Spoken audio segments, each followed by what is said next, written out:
arkadaşlar, Usta Mutfak'ta hepiniz hoş geldiniz. Bugün gördüğünüz gibi çok lezzetli bir tarifimiz var. Mürdüm eriklerinden ne yapacağız? Çok güzel bir reçel yapacağız. Mürdüm eriklerimizi ikiye böleceğiz, çekirdeklerini çıkaracağız. Tenceremize alacağız. Üzerine 3 bardak toz şekerimizi dökeceğiz.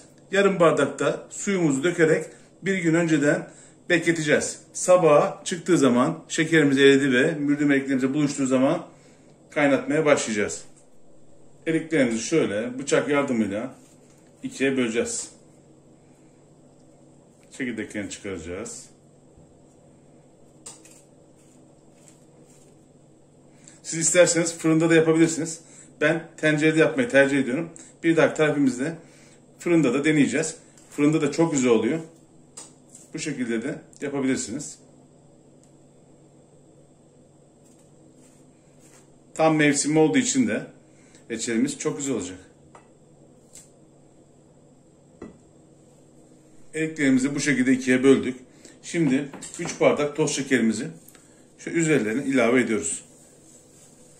İyice bir gün boyunca bekleteceğiz ve sulanmasını sağlayacağız.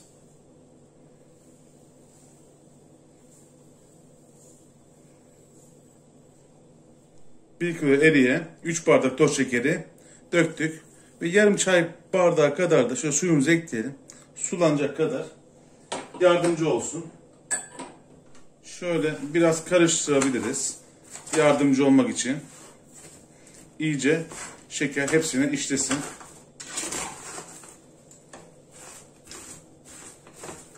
Evet. Bu şekilde sabaha kadar bekletiyoruz ve kaynatmaya başlıyoruz. Sabaha kadar buzdolabında bekletiyoruz ve sulandığı zaman ocağımıza alıp pişirmeye başlıyoruz.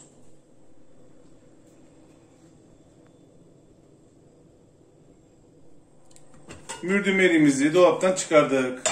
Akşamdan sabaha güzelce erimiş. Şimdi altını orta ateşte yakacağız. Güzelce kalan şekerimizi de erimesini sağlayacağız.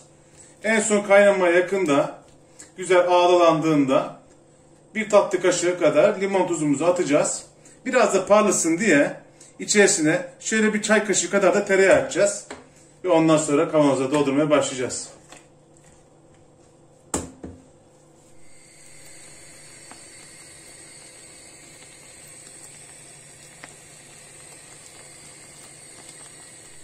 Reçelimiz güzelce köpüklendi. Kaynamaya başladı. Biraz da kaynasın. Üstünden bu köpüklerimizi yavaşça alacağız. Ve en son limon tuzumuzu ekledikten sonra bir kaşık da çay kaşığı kadar tereyağı ekleyeceğiz. Parlamasını sağlayacağız. Ve kavanozlarımızı doldurmaya başlayacağız. Köpüklerimizi alabildiğimiz kadar alıyoruz.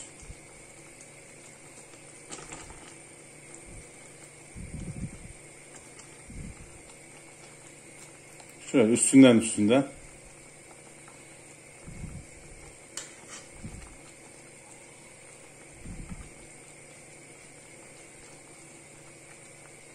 Bu aşamada şöyle gördüğünüz gibi bir çay kaşığı kadar limon tozumuzu atıyoruz. Ve içerisine yine bir çay kaşığı kadar da tereyağımızı ekliyoruz.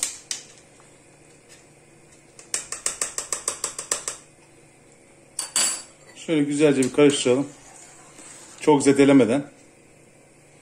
Şöyle yavaş yavaş karıştırıyoruz. Biraz daha ağdalaştıktan sonra altını kapatıyoruz ve kavanozlara doldurmaya başlıyoruz.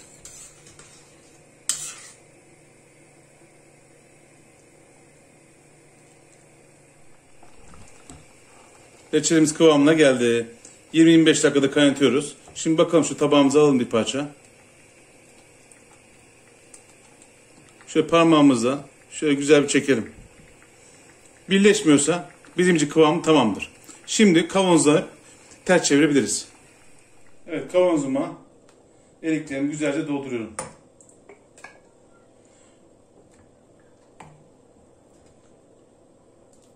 Sıcak sıcak yani dolduruyorum ki kapağını kapatıp hemen vakum etkisi yapsın.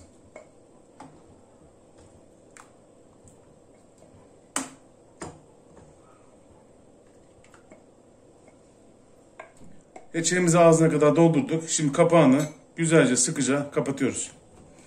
İyice kapatıyoruz ki hava almasın. Sonra ne yapıyoruz? Şöyle ters çeviriyoruz ve yine sabaha kadar, soğuyana kadar böyle bu şekilde bekletiyoruz. Evet, reçelimiz bu kadar. Yarım saat 40 dakikada reçelimizi yaptık. Şimdi afiyetle yemek için bekleyeceğiz.